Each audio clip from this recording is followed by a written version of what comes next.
好，那麼在上一段節目當中呢，我們有提到了美國和中國現在正在進行 AI 的競逐，那麼未來有沒有可能會演變成美國和中國的 AI 對抗呢？那麼其實我們可以換個方式來想哦，如果這個 AI 真的可以改變人類的世界，像是環境啊、科技啊這些等等的話，那麼人類真的必須還是要用對抗來解決嗎？好，我們來看一下未來 AI 可能有哪些美中關係的走向。我們先來看一下，我們有3大預測，待會兒要請來賓們來幫我們預測一下，你們覺得哪一項是最有可能會發生的？好，我們先來看到 A 啊，就是 AI 冷戰時代了。那麼未來美中的 AI 競賽可能會越演越烈哦。來看到像是美國，它會祭出晶片封鎖，還有人才管制以及投資限制，不要讓這個中國超過他們。另外呢，中國會不會全力發展成自主大模型，還有算力的建設？另外呢，這個 AI 的科技競賽也會形成一場 AI 的冷戰時期了。好，另外一種可能性呢，可能是 B 哦，美中雙方最後還是會合作。那麼如果雙方都發現如果持續对抗的話，只會造成兩敗俱傷。那麼未來可能會走向全面的合作模式呢？像是呢，如果像是這個出口的管制逐步會鬆綁，另外呢，開源還有商業模式也會相互的互補來共榮等等。最後一個就是 C 了，中國最後真的會超車美國。好像是這個 DeepSeek 目前好像就非常的厲害了。來，我們來看到中國在 AI 的領域彎道超車美國了。最後呢，會改變全球的科技版圖。那麼全球科技的秩序呢，將會全面的來改寫。好，我們要請3位老師來幫我們推測了 A、B、C 哪一種才是你們心目中最有可能會發生的走向呢？那麼老師在推測的時候呢，我們請觀眾朋友趕快來想一下。A、B、C 3種，哪一種是你覺得最有可能會未來會發生的呢？也幫我們在影片底下來留言，告訴我們，一起來討論。好，那麼現在老師們都已經預測好了，我們來同時亮牌一下，看一下。好，我們來看到接大使選的是 A。好，那麼廖老師選的是 A 加 C， 哇，雙答案哦。好，再來看副社長也選 AI 冷戰時期。好，我們這一題我們要先來詢問一下副社長了，為什麼會選 A 呢？冷戰時期。實際上的話，我覺得中美之間的一個競爭是已經由來非常已久的一件事情，尤其是從川普1.0時代，他的後半期就幾乎可以算是為了選票。所以說，就發動了所謂的美中的貿易戰爭，而到了拜登政府的時候，整體上面其實又更加的升溫，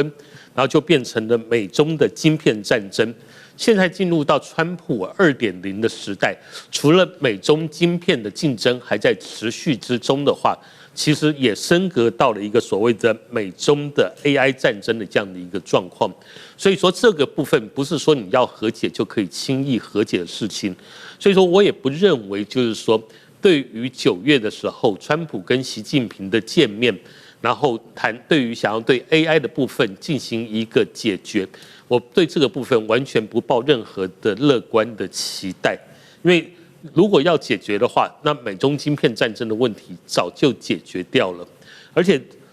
正確的說起來的話，美國他們的政策目標就是希望能夠成為全世界半導體產業的霸主，當然也希望的是能夠成為全世界 AI 產業的霸主。所以我們可以看到的一個重點，也就是說所謂的在拜登的時候，他在拜登時期的末期的時候，他也針對了人工智慧而發布了一個叫人工智慧技術擴散架構這樣子的一個條例，也就是說將世界的國家分成了3個不同的等級。第一個是所謂的美國的盟友，然後美國的盟友的話，當然就包含了像歐盟啊這一類的這些國家在內，然後他們就可以跟美國共享所謂的晶片跟算力，也就是說 AI 的晶片，然後我們美國可以跟我的盟友一起共享，但是中間還是要經過美國的管制，還有數量的限制，就是說，即使你是我的盟友，對不起，你們在使用 AI 晶片跟算力的數量，還是要受到我美國的牽制。然後第2類國家的話，則是所謂美國的敵對國家，這包含了像中國大陸、俄羅斯、伊朗這一類的國家，你們想要用美國的 AI 晶片，門兒都沒有，所以說他們完全沒有辦法去享受美國的任何的晶片。然後第三個的話，則會是所謂的不屬於這兩個陣營的周邊國家，但是這些國家的話，包含了像新加坡或阿聯酋，乃至於說像東協這些國家，還有包含了印度，就是通通都是在這一類的國家，這一類的國家的數量也最多。然後這些的話，就真的能夠拿到美國的晶片 AI 晶片的資源，就可以算是少之又少，非常可憐的一個狀況。而且你什麼事情你都要跟美國政府來進行報備以及核准。所以在這樣一個前提之下，就可以說明了，其實美國就想透過種種的管制，然後來就是拿到全世界 AI 霸主的這樣一個霸權，在這個地方上。所以如果美中之間在政治上面來講沒有一個分歧點需要消除的話，那麼其實我認為 AI 冷戰應該就會再持續的延續下去。好，我們謝謝副社長哦。再來要問一下廖老師，廖老師是雙複數答案，選 A 也選 C， 那怎麼說呢？謝大使跟柴社長選 A 啊，所以我加一個 C 風險就高一點。但是我們戰略基本上看未來哈，會有一點帶着預測的成分。雖然不敢講說一定是100%成真，但是我覺得基本上這個趨勢是在的啊。我很同意剛剛柴社長講的，現在就是一個 AI 的冷戰時期。而且今年9月習近平訪問美國，我也不覺得他一定就可以在這個冷戰或者競爭高度競爭的局面裡面啊，談出什麼突破或者有什麼改變。那會不會走向熱戰啊？這個大概一半一半啊。那還是要看接下來的這個雙方的搶奪的情況。現在我們看這個科技界幾個龍頭都是兩邊押寶啊，所以你看 NVIDIA 或者是 Microsoft 或者是蘋果哈，它其實兩邊都設廠、都投資、都砸重金啊。而且這個你看黃仁勳兩邊都穿梭，所以我想他們是那個嗅覺是非常敏銳的哈，但是也不被未來設下一定的設限啊。那當然這個會跟這個全球的競爭有關係，但是我覺得基本上這個還是龍頭戰啊，其他國家大概沒有辦法多支一詞，所以看起來還是這兩個首要的集團國啊中間的競爭。那這個競爭從這個 AI 的冷戰時期啊到越演越烈啊，甚至各種的布局動作出來都是有可能的。那比較看遠一點，就是說為什麼加了這個 C 哈？剛剛其實有一點論述的鋪陳就是這樣哈。看這個整體的趨勢來看，我覺得中國是很有做一個領頭羊的雄心的。當然，現在比較可能掣肘的方面就是它的經濟發展的幅度力道是沒有那麼強的啊。那現在國內還有許多所謂的維穩的問題，但是我覺得這個跟高科技的發展，特別跟 AI 來講啊，這個是脫鈎的。所以我覺得我們還是要有一個敏銳的眼光，就是說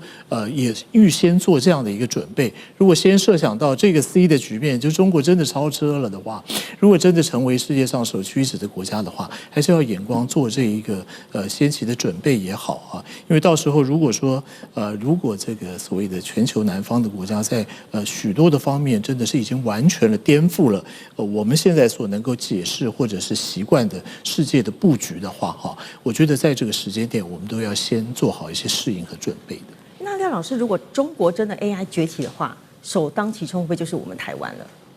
我基本上認為 AI 到相當的程度應該會退潮，所以但是我們在這個時間點還是應該要搭上這一班車，所以我們本身的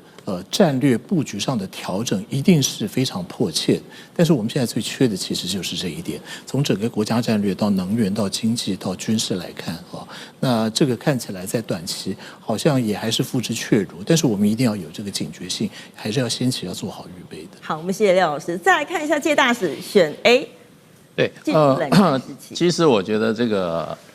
某種程度上其實已經是熱戰了。不過我們還是把它定義為冷戰啊，因為這個 AI 發展兩大塊啦，一個是所謂的硬體，一個是軟體。硬體部分就是芯片，這是屬於算力的部分；軟體部分就是屬於大模型，這是算力的部分啊。那這個芯片的部分已經熱戰了，哎，就是美國已經基本上已經能進的都進了，可是問題就是效果不好。最近美國尤其這個中國大陸那個華為的濤定律出來以後，再加上現在 Kimi K3 出來以後，美國就內部一片檢討之聲啊，他說我們這些科技的這種禁運也好，或者抵制也好啊，看起來的話沒有效果啊，反而加速了中國大陸在 AI 科技方面的，還有就是這個所謂的芯片發展上面的製造上面的快速的突破。所以美國有一些專家就說，看起來你這種抵制只能激怒對方，可是你沒有辦法讓對方的發展停止，所以反而就是加速对方的發展。所以現在的戰争有的时候是没有武器的戰爭，可是呢，美國的抵制方法絕对是沒有用的。那另外一方面就是說，在算法的在大模型部分，那個是纯比